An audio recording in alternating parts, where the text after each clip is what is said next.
Se eu acordasse hoje com 50 anos e R$ 0, eu não choraria. Eu faria contas. Desespero não paga boleto. Cálculo paga. Você acha que seu problema é não ter dinheiro? Não é. Seu problema é não ter um plano brutalmente claro para quando o dinheiro é nenhum e o tempo já não é infinito. Eu não tenho 50. Tenho muito mais. Já vi gente recomeçar com menos idade e mais peso nas costas. Já vi também quem tinha tudo na mão e jogou fora por vaidade, burrice e covardia. A idade não te salva nem te condena.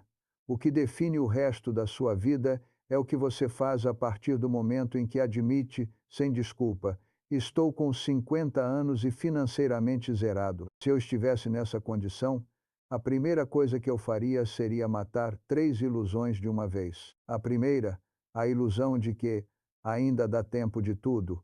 Não dá. Algumas portas se fecharam e não vão reabrir.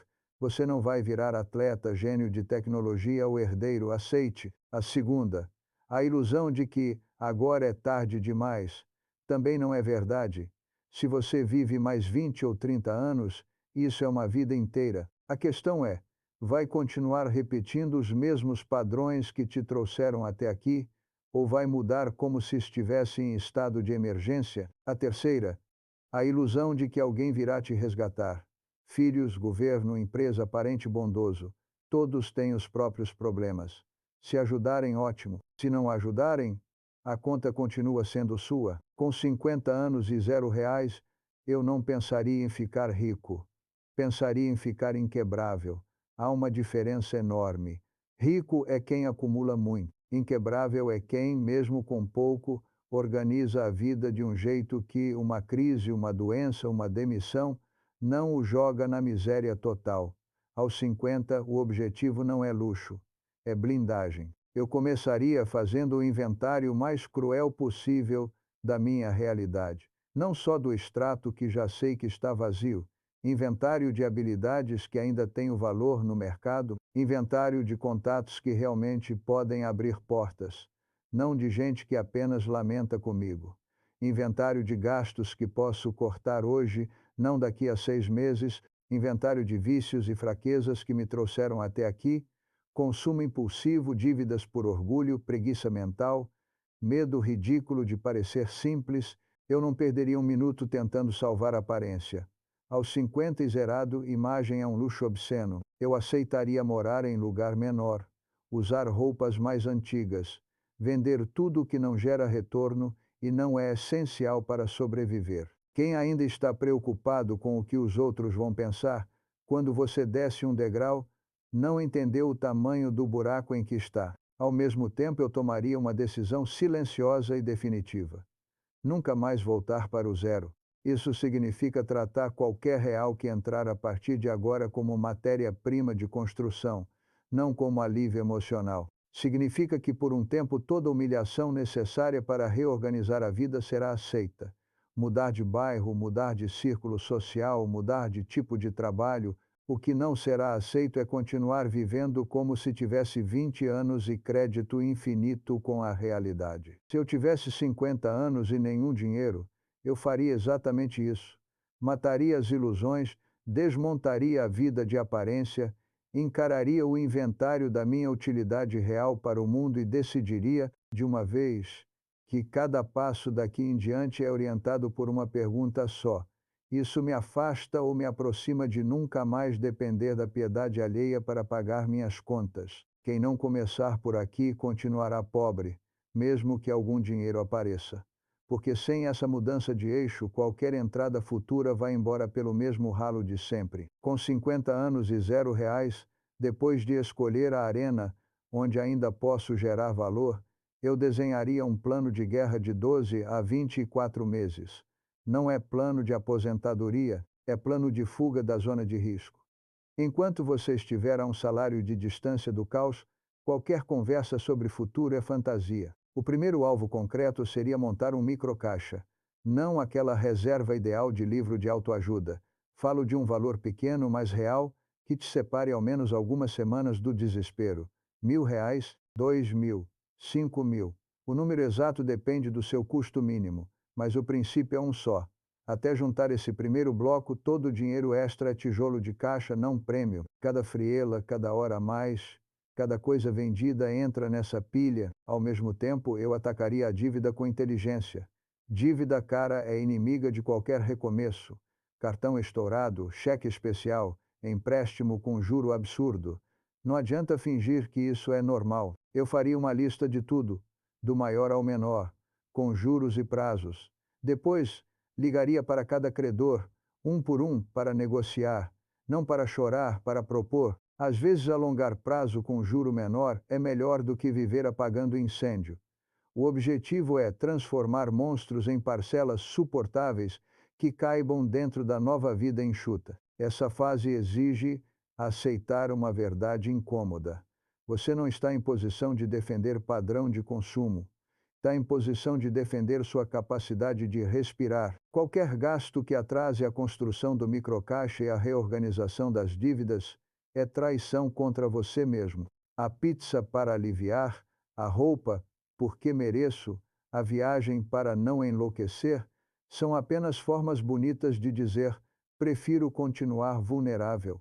Eu dividiria minha mente em dois modos: modo sobrevivência e modo construção. Sobrevivência é o trabalho que paga o básico, o corte de custos, a renegociação com credores. Construção é o estudo focado para aumentar meu preço, a busca por oportunidades melhores, a criação de fontes de renda paralelas. Em qualquer dia, se eu não tivesse tocado pelo menos um pouco em cada modo, consideraria que desperdicei tempo que não tenho. Não se engane com a sensação de cansaço. Os primeiros meses vão parecer injustos. Você estará trabalhando mais, ganhando pouco, cortando coisas que gostava e ainda sem ver grande diferença no saldo. É aqui que a maioria desiste. Volta a gastar porque ninguém é de ferro. Repete a frase que manteve sua vida no mesmo lugar por décadas. Se eu tivesse 50 anos e R$ 0, saberia que justamente essa fase, em que nada parece mudar, é a ponte entre o velho roteiro e qualquer chance de estabilidade real. O critério é simples e cruel. Se depois de 6 meses você não tem nenhum pequeno caixa, não tem nenhum credor reorganizado, não aumentou em nada a sua utilidade no mercado, então você não está recomeçando. Está apenas sofrendo. Sofrimento por si não ensina nada. O que ensina é sofrimento organizado em plano. Eu encararia cada dia dessa etapa como um dia em que estou tentando me afastar alguns centímetros do abismo. Nem todo dia será brilhante, mas todo dia precisa ter ao menos um gesto prático que você poderia mostrar para um estranho e dizer: isto aqui prova que não estou mais vivendo como antes. Sem esses gestos, qualquer discurso de mudança é só consolo. Com 50 anos e R$ 0, eu não mexeria só em números, mexeria em gente. Nenhum plano financeiro sobrevive a um círculo social fracassado. Você pode cortar gasto, trabalhar mais, estudar, negociar dívida. Se continuar cercado de quem te puxa para o fundo, tudo isso vira esforço jogado em areia movediça. Eu começaria classificando pessoas com a mesma frieza com que classifico despesas. Há 3 tipos que alguém quebrado não pode carregar nas costas. O primeiro é o parasita financeiro. Aquele que sempre vai te devolver depois, que sempre está num aperto, que faz drama para te arrancar dinheiro que você não tem. Ele não quer ajuda, quer patrocinador. Enquanto você tiver medo de dizer não, não terá coragem de sair do buraco. O segundo é o sabotador emocional. É o que ri quando você fala em se reorganizar.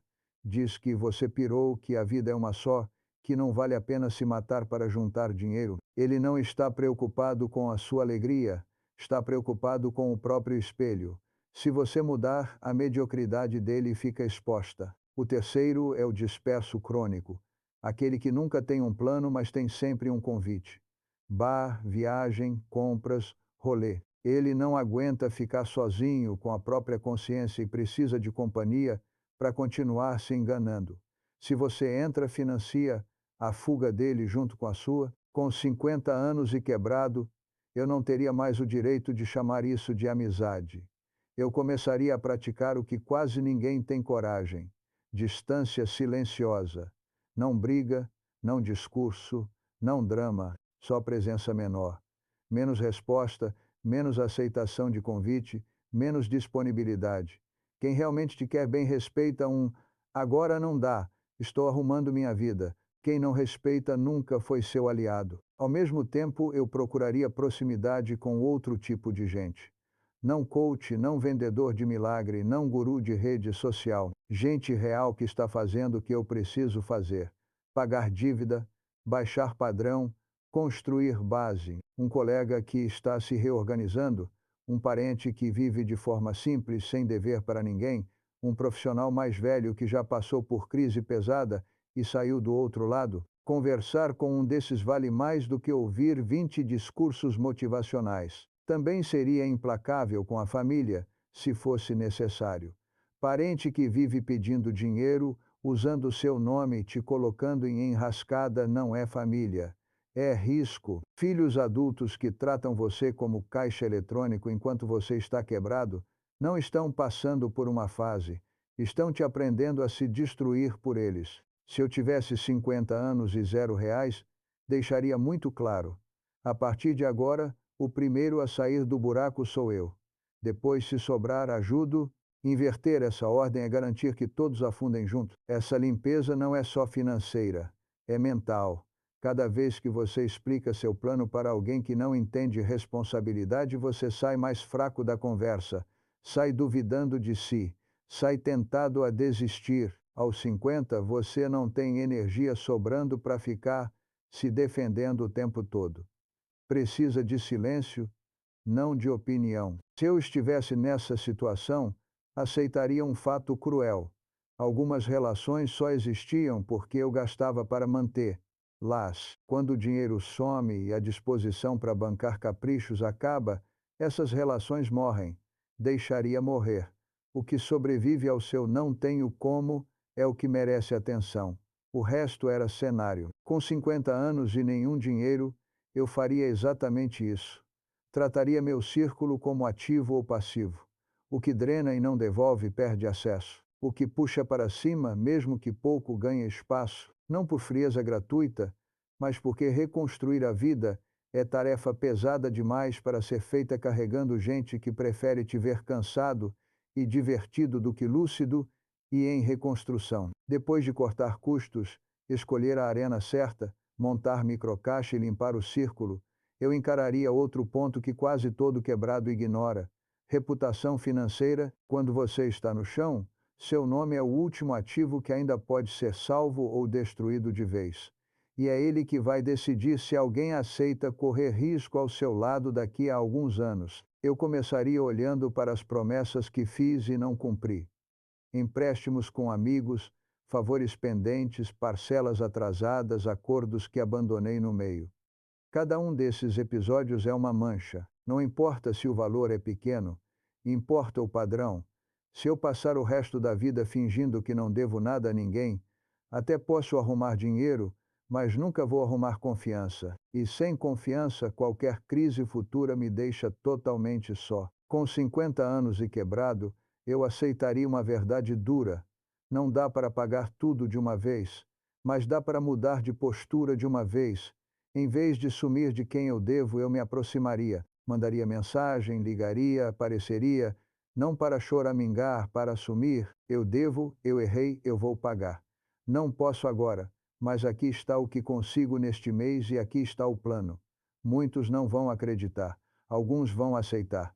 O importante não é o perdão imediato, é começar a construir um histórico novo. Também deixaria de fazer a pior coisa que endividado faz: usar o nome de outra pessoa para continuar errando. Cartão no nome de parente, linha de crédito no nome de amigo, financiamento no CPF de terceiro. Toda vez que alguém faz isso, está dizendo ao mundo que prefere preservar a própria fachada queimando a dos outros. É o tipo de gesto que destrói pontes para sempre. Se eu estivesse zerado, juraria para mim mesmo que nunca mais colocaria ninguém nessa posição. Outra parte da reconstrução de reputação é parar de prometer o que não tenho como entregar. No trabalho, em casa, nos negócios. Gente quebrada tende a inflar o próprio discurso para parecer mais capaz do que é. Aceita prazos impossíveis, se compromete com valores que não domina, Se vende como salvador para tentar garantir algum lugar. Isso sempre cobra preço. Aos 50, não há mais tempo para reconstruir uma imagem manchada por adiantamentos de fala. Eu passaria a falar menos e mostrar mais. Em vez de dizer, vou mudar, eu pagaria uma pequena conta em dia e deixaria que o tempo falasse. Em vez de prometer grandes coisas, eu assumiria apenas o que posso cumprir e cumpriria com excesso de seriedade. Chegar na hora e entregar o combinado, não inventar desculpa, não culpar terceiros, pode parecer pouco, mas é assim que um nome arranhado começa a recuperar peso. Quando o dinheiro é zero, você não consegue impressionar ninguém com bens, só com postura. Quem observa de perto percebe quem está apenas se debatendo e quem está de fato se reorganizando. O patrão sente, o cliente sente, o credor sente, até a família sente. É diferente lidar com alguém que assume o próprio caos e trabalha para limpar, do de alguém que vive inventando narrativa para parecer vítima. Se eu tivesse 50 anos e nenhum dinheiro, eu entenderia que o objetivo não é apenas voltar a ter saldo positivo, é voltar a ter palavra que vale. Porque daqui a alguns anos, quando aparecer uma chance melhor, um sócio decente, um chefe disposto a apostar em alguém mais velho, eles vão olhar menos para o seu passado de pobreza e mais para o seu passado de postura. Um adulto que faliu, assumiu, reorganizou e pagou o que devia é infinitamente mais confiável do que um adulto que sempre pareceu bem, mas deixou rastros de promessas quebradas por onde passou. Dinheiro vai e vem. Reputação, depois de certo ponto, só vai. Se eu tivesse 50 anos e R$ 0, eu faria exatamente isso. Trataria cada pequena conta paga, cada acordo honrado, cada não posso. Seria irresponsável assumir isso agora como tijolos na reconstrução do único ativo que ninguém pode me emprestar. O peso do meu próprio nome, depois de colocar a casa mínima em ordem, vem a primeira meta concreta: sair do zero e alcançar um degrau simples, mas decisivo. 10.000 em caixa, não em limite de cartão, não em coisas vendidas às pressas, não em promessas. Dinheiro real seu disponível. Enquanto você não tem isso, qualquer fatura inesperada é um terremoto. Esse primeiro degrau não é sobre investimento, é sobre respeito próprio. É a prova de que você consegue, pela primeira vez em décadas, guardar em vez de apenas girar dinheiro. A disciplina que você usa aqui é a mesma que mais tarde vai construir 50, 100, 200 mil. Se não funciona em 10, não vai funcionar em números maiores. O caminho é menos complicado do que você gostaria e mais duro do que você aceita. Primeiro, fixe um alvo mensal. Quanto consegue separar na nova vida enxuta todo mês? 100, 200, 500, 1000. Não importa se parece pouco. O que importa é que seja inegociável. Esse valor entra na categoria conta obrigatória. Vem antes de qualquer gasto que não seja sobrevivência. Segundo, transforme qualquer entrada extra em aceleração.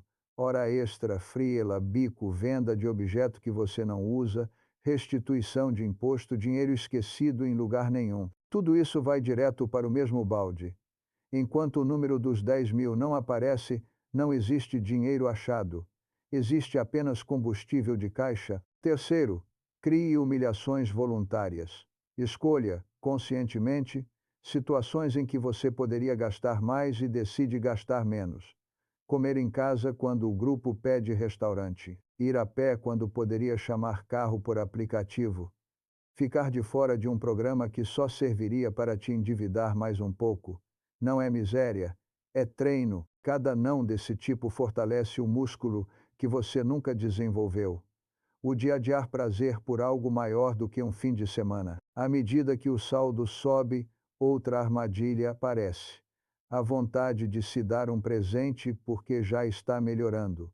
Se ceder aí, volta ao velho ciclo, recomeçar sempre. É nessa fase, quando o montante ainda é pequeno, que você prova se está levando a sério. Quem continua apertando até cruzar os 10.000 está dizendo na prática: desta vez, eu não vou matar a planta antes dela criar raiz. O dia em que você olha para a conta e vê, pela primeira vez na vida adulta, um valor que não será usado para apagar incêndio, algo muda por dentro. Não é euforia, é uma calma estranha. Você percebe que se tudo der errado amanhã, ao menos não está um boleto de distância da vergonha. É pouco para o mundo, mas é um divisor de águas para quem passou anos oscilando entre 50 negativos e zero. Dali em diante, cada decisão importante passa a ter outro peso. Você já não aceita qualquer proposta só por medo imediato. Já não precisa dizer sim a todo pedido de dinheiro. Já não precisa aceitar humilhação em troca de fôlego de 15 dias. Não é liberdade. É o primeiro passo em direção a ela. Sem esse passo, qualquer conversa sobre investir é teatro. Com o primeiro degrau no lugar, a conversa muda levemente de tom. Antes, o objetivo era não afundar. Agora, é começar a andar. 10.000 em caixa não são vitória. São licença para pensar em algo além da sobrevivência. A partir daqui, cada decisão precisa responder a uma pergunta simples: isso transforma trabalho em estrutura ou continua sendo só troca de tempo por dinheiro? O próximo passo não é sair comprando investimento da moda. É dividir o dinheiro que entra em três funções claras. Uma parte continua pagando a vida enxuta, outra reforça o caixa até chegar a um nível em que alguns meses de gastos estejam cobertos. A terceira começa a ser destinada, de forma pequena e constante, para ativos que tenham chance real de crescer e gerar renda no futuro. Não precisa ser muito. Pode ser 100, 200 por mês. O ponto é inaugurar o hábito de ter dinheiro trabalhando fora do seu corpo. Nessa fase, a tentação de empreender para recuperar o tempo perdido é grande.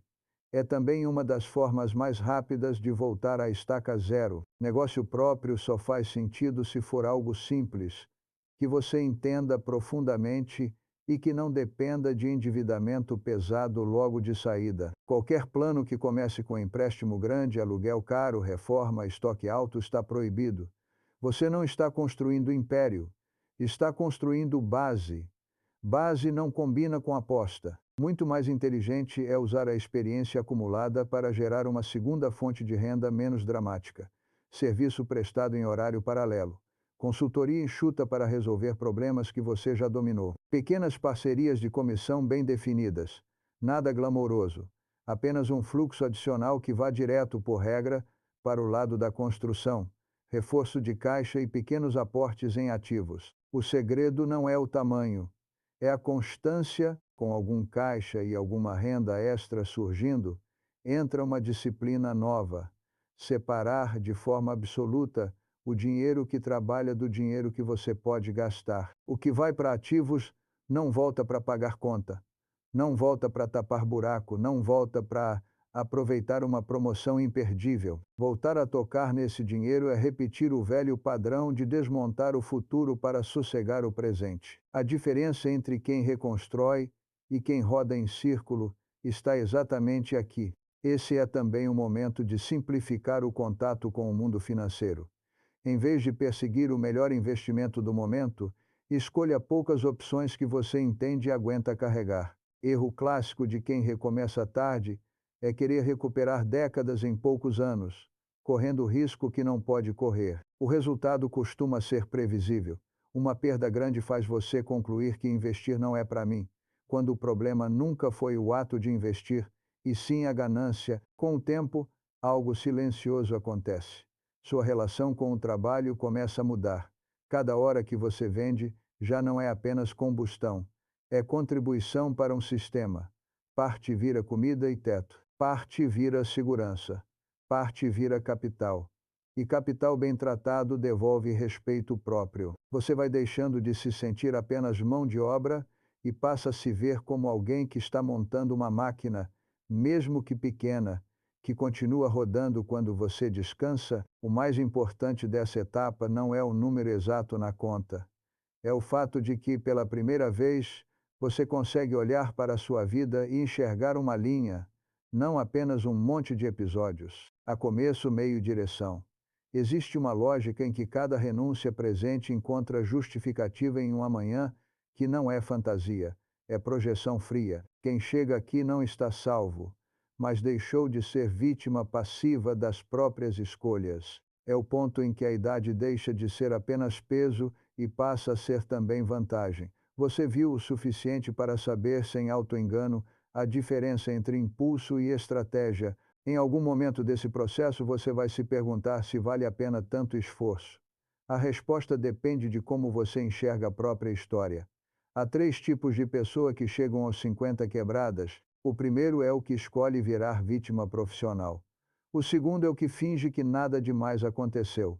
O terceiro é o que transforma a humilhação em ponto de virada. Só este último tem futuro digno. O vitimista olha para trás e vê apenas injustiça. O chefe ruim, o governo, o casamento, a falta de oportunidade. Ele conta a própria história como se fosse um personagem sem vontade. Tudo aconteceu com ele, nunca por causa dele. Essa narrativa é confortável porque livra da culpa, mas cobra um preço alto. Se o passado não teve participação dele, o futuro também não terá. Ele espera que o mundo mude. O mundo não muda por causa de um adulto ressentido. O negador é mais perigoso. Finge normalidade. Diz que todo mundo está assim, que é só fase, que dinheiro não é tudo. Ele não se permite sentir vergonha produtiva, usa filosofia barata para não enfrentar o próprio fracasso. Enquanto isso, continua consumindo como se nada estivesse errado, segue cercado das mesmas pessoas, repete as mesmas decisões, chega aos 60, 70 com o mesmo discurso, só que com menos energia, menos tempo e menos gente disposta a acreditar. Já o terceiro tipo olha para a própria vida como eu olharia para uma empresa em crise, reconhece que o problema é grave, que muita coisa foi feita de forma imbecil, que houve irresponsabilidade, orgulho, medo, preguiça, sente vergonha, mas não usa essa vergonha para se esconder, usa como combustível. É aquele que diz para si mesmo: eu não vou morrer sendo a pessoa que fui até aqui. Não há nada de romântico nisso. É brutal. Você precisa decidir em qual desses três quer se encaixar, porque o caminho prático já está desenhado. Cortar padrão, escolher arena, formar caixa, limpar círculo, reconstruir reputação, começar a investir em base. Nada disso é divertido, nada disso rende aplauso. O que diferencia quem executa de quem volta a ser o que era, está na história que conta para si próprio quando ninguém está ouvindo. Se escolher a rota da vítima, você vai usar cada dificuldade do plano como prova de que não nasceu para isso. Cada mês apertado, cada convite recusado, cada cansaço vira mais um tijolo na parede do não deu. Se escolher a rota do negador, vai adaptar o plano para caber na velha vida. Vai dizer que está mudando, mas continuará frequentando os mesmos lugares, gastando com as mesmas coisas, cedendo às mesmas pressões.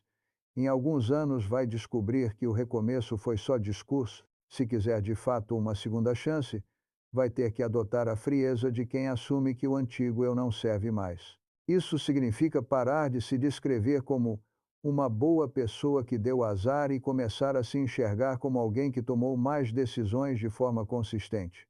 Você não precisa se odiar por isso. Precisa apenas aceitar que a vida respondeu com lógica, não com maldade. A partir desse ponto, cada escolha nova passa a ser uma correção de rota, não um castigo. Recomeçar aos 50 não é sobre milagre.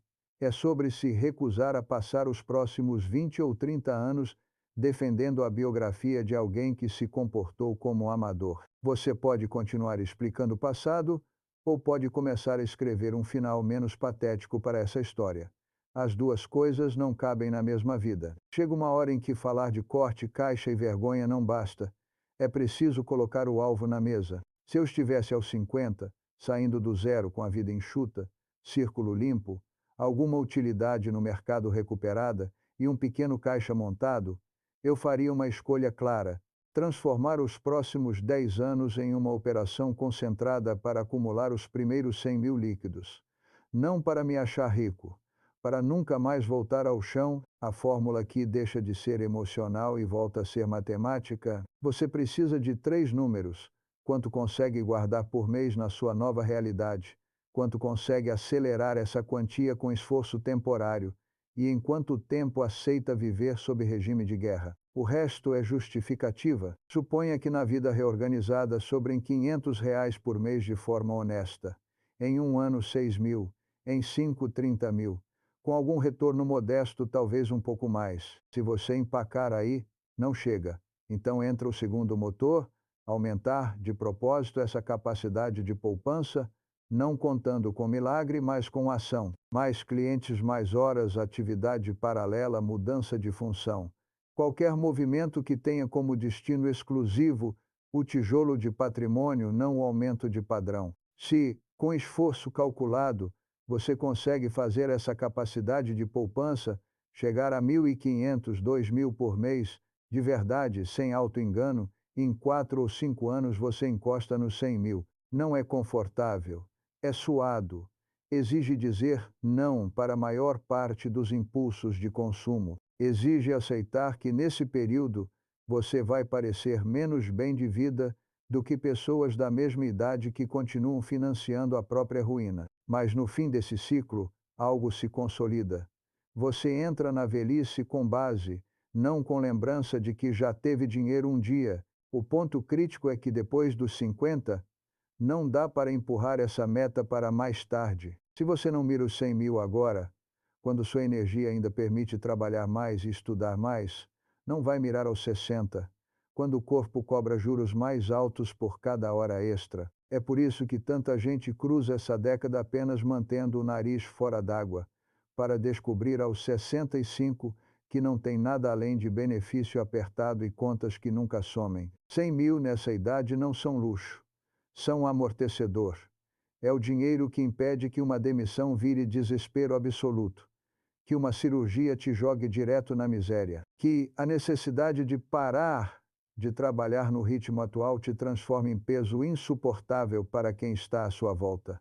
Ele não compra mansão, não compra carro esportivo, não compra vida de novela. Compra respeito próprio. A pergunta que você precisa se fazer não é se vale a pena tanto sacrifício por 100.000. É como será a minha vida aos 60 se eu chegar lá sem ter acumulado nada. Um cenário é duro, exigente, cheio de renúncias agora. O outro parece mais leve hoje, mas cobra um preço devastador depois. Você está escolhendo entre dor organizada em uma década ou humilhação desorganizada no resto da vida. Se eu estivesse aos 50 começando do zero, transformaria cada decisão grande dos próximos anos em uma linha dessa equação. Isso aproxima ou afasta meus 100.000. Promoção nova, emprego novo, mudança de cidade, relação amorosa.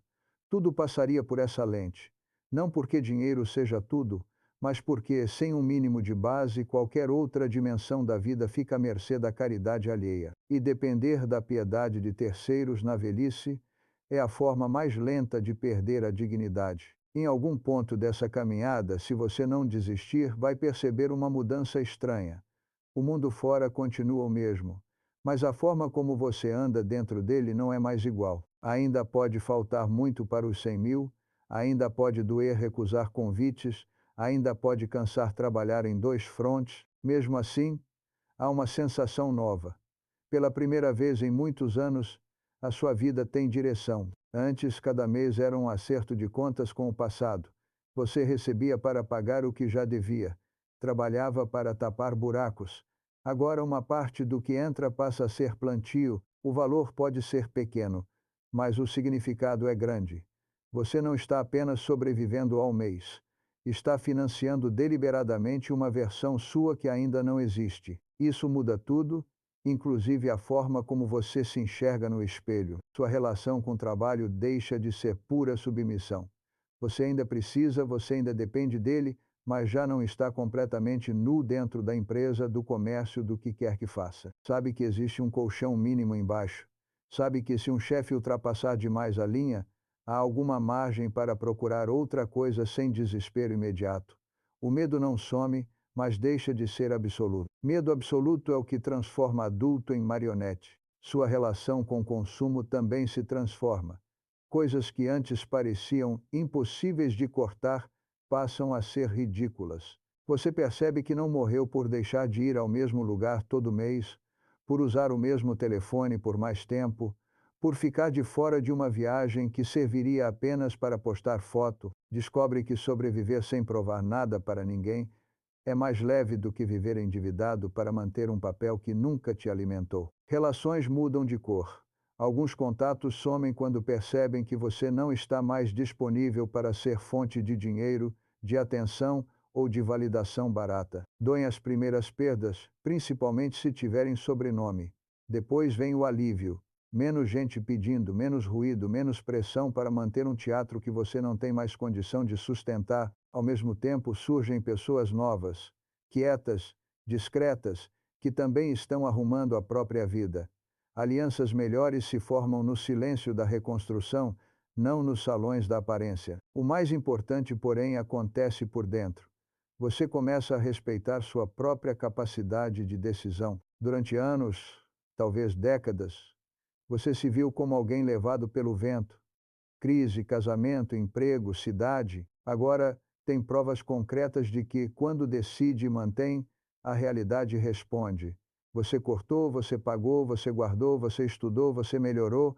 Não veio de fora, veio de dentro. Isso não te transforma em herói, te transforma em adulto. Essa mudança interior tem um efeito colateral inevitável. A tolerância cai. Tolerância a drama, a desperdício, a conversa vazia, a discurso de vítima. Você passa a ter menos paciência para quem vive se lamentando, mas não muda nada. Não porque se acha melhor, porque sabe o preço de cada pequeno ajuste. Ver alguém cuspindo em ajustes possíveis começa a te cansar. E, aos poucos, você vai retirando energia desses cenários. Lá na frente, quando alguém olhar de fora, talvez veja só uma vida simples. Nenhuma grande ostentação, nenhum feito espetacular. Não vai imaginar a distância entre o sujeito que um dia chegou aos 50 no zero e o sujeito que hoje tem base, margem, palavra e rumo. Essa distância não aparece em números apenas, aparece na forma como você dorme, no jeito como entra em um lugar, na calma com que diz não para coisas que antes te deixariam em pânico se fossem tiradas. É por isso que todo esse processo vale a pena, mesmo se os números finais não forem impressionantes. O verdadeiro resultado não é ter uma quantia X na conta, é ter recuperado a capacidade de decidir o próprio destino em vez de ser empurrado por boletos, culpas e medos. Dinheiro é ferramenta. Dignidade é o que você constrói com ele quando para de viver como criança grande. Chega um ponto em que toda essa conversa precisa caber em um roteiro que você consegue executar mesmo cansado. Se eu estivesse no seu lugar, resumiria minha nova vida a meia dúzia de decisões inegociáveis e repetiria isso até virar reflexo. Não é sobre força de vontade infinita, é sobre reduzir escolhas para não se sabotar de novo. A primeira decisão é de identidade. Você deixa de ser alguém azarado e passa a ser alguém em reconstrução. Parece frase, mas muda tudo. Quem se acha vítima gasta energia se explicando. Quem se vê em obra gasta energia mexendo o tijolo. Toda vez que vier a tentação de contar sua tragédia para alguém, troque por uma ação pequena que melhora a sua posição. Pagar uma conta, estudar meia hora, cortar um gasto. Um movimento concreto vale mais do que 10 desabafos. A segunda decisão é de padrão. Sua vida passa a rodar abaixo do que poderia, não acima. Moradia, transporte, lazer, tudo é escoltado por uma pergunta. Isso cabe no meu plano de chegar vivo aos próximos 20 anos ou é só mais uma tentativa de provar que não estou tão mal? Sempre que a resposta for a segunda, recua. Você não precisa convencer ninguém. Precisa reconstruir. A terceira decisão é de foco profissional. Em vez de colecionar possibilidades, você escolhe uma rota de geração de renda e se compromete com ela por anos, não por meses. Trabalho principal para pagar a base. Atividade complementar, quando possível, para acelerar o caixa. Estudo direcionado para ficar menos descartável. Nada de pular de galho em galho atrás da oportunidade perfeita aos 50, instabilidade voluntária é luxo de adolescente. A quarta decisão é de caixa. Uma parte do que entra nunca mais será tratada como extra. Vira lei. Por menor que seja, aquele valor sai de você e vai para o futuro. Primeiro, até formar alguns meses de sobrevivência. Depois, até se transformar em patrimônio que não volta para zero. Você não precisa gostar disso, precisa apenas repetir. Quem esperar sentir vontade de guardar, nunca vai guardar. A quinta decisão é de gente. Você não discute mais com quem zomba do seu plano, não tenta convencer quem vive sabotando qualquer tentativa de ordem. Apenas se afasta, fica acessível para quem respeita limite, trabalha sério, assume erro, fala pouco e faz muito. Relação agora é filtrada por uma pergunta simples. Eu saio dessas interações mais lúcido ou mais confuso, mais forte ou mais fraco. O resto é entretenimento caro demais. A sexta decisão é de tempo. Toda semana precisa ter, visível, horas dedicadas à manutenção e ao avanço da sua reconstrução. Manutenção é revisar contas, ajustar gastos, cuidar da saúde, manter a rotina que impede quedas. Avanço é estudar, abrir contato novo, testar forma de ganhar mais, planejar próximos passos. Se a semana acabou e você apenas correu atrás de problema, sem tocar nenhum fio da construção, então está voltando lentamente ao velho roteiro. Se você reduzir sua vida a essas escolhas e tiver coragem de sustentá-las por alguns anos, os números inevitavelmente mudam. A velocidade pode variar, mas a direção será outra. Não é magia, é consequência. O que você chama de milagre na vida de quem se ergueu era quase sempre isso. Um conjunto pequeno de decisões feitas com teimosia quando ninguém prestava atenção. O ponto é simples. Você não precisa saber como será tudo daqui a 10 anos. Precisa apenas ter clareza sobre o que não vai mais repetir amanhã. A ruína que você teme não cai de uma vez. Ela é construída em pequenas concessões diárias. A saída também. A diferença é que ninguém aplaude quem sobe degrau por degrau. Mas quem chega lá, um dia, olha para trás e percebe que aquele começo tardio, doloroso e solitário foi o ponto exato em que deixou de ser um adulto empurrado pela vida e passou a ser alguém que dirige, de fato, os anos que ainda restam. Agora imagine duas cenas futuras. Mesma pessoa, mesma história até os 50, mesmo zero na conta. A única diferença é o que ela fez com os anos seguintes. De um lado, está quem ouviu tudo isso, concordou, balançou a cabeça e voltou para a rotina. Do outro, quem engoliu a humilhação, reduziu o padrão, cortou gente, ergueu caixa, reconstruiu reputação e mirou nos 100 mil como fronteira mínima. No primeiro cenário, a vida seguiu como sempre. Pequenos apertos resolvidos com cartão, empréstimos improvisados, ajuda de parente, alguns períodos de agora vai, seguidos de recaídas no mesmo consumo, nas mesmas concessões, nas mesmas desculpas. Aos 65, o corpo cobra juros do descuido. O emprego some ou encolhe. O benefício é suficiente para não passar fome, mas insuficiente para qualquer imprevisto. Cada exame é um medo, cada conserto é um drama, cada favor pedido vem com gosto de humilhação. O velho sabe que teve chance de se reorganizar e não quis. A raiva que sente do mundo é, no fundo, raiva de si. No segundo cenário não houve milagre. Houve década dura, casa menor, carro pior ou nenhum, férias curtas ou inexistentes, convites recusados, olhares de pena, comentários maldosos. Houve também meses em que parecia que nada andava. Só depois de muitos boletos reorganizados, caixas montados, rotinas sólidas e anos de repetição, a curva começou a aparecer. Aos 65 não há luxo, mas a base. Alguns meses de gastos cobertos em reserva, algum patrimônio que rende, uma renda ajustada, poucas dívidas, nome limpo, pouca gente pendurada. Quando algo dá errado, a pergunta não é: quem vai me salvar? É como uso o que tenho para atravessar isso. Se você chegou até aqui, já entendeu que esta não é uma conversa sobre dinheiro. É uma conversa sobre quem você decide ser quando a vida já tirou de você o direito de se iludir. Aos 20, culpar o sistema é compreensível. Aos 30, é covardia. Aos 50, é indecente. Você já viu o suficiente para saber a diferença entre azar e consequência. Se você quer uma âncora para não se perder de novo, faça duas coisas simples. Salve este vídeo para voltar sempre que a velha vontade de se sabotar aparecer. E se inscreva no canal não por gentileza, mas por estratégia. De tempos em tempos você precisa ser lembrado de que não é mais um adolescente atrasado de boletos. É um adulto em contagem regressiva. A diferença entre sair do zero e morrer justificando o zero começa no próximo não que você tiver coragem de dizer. E nesse sim que você dá agora para assumir de uma vez que o resto da sua vida está oficialmente sob sua responsabilidade.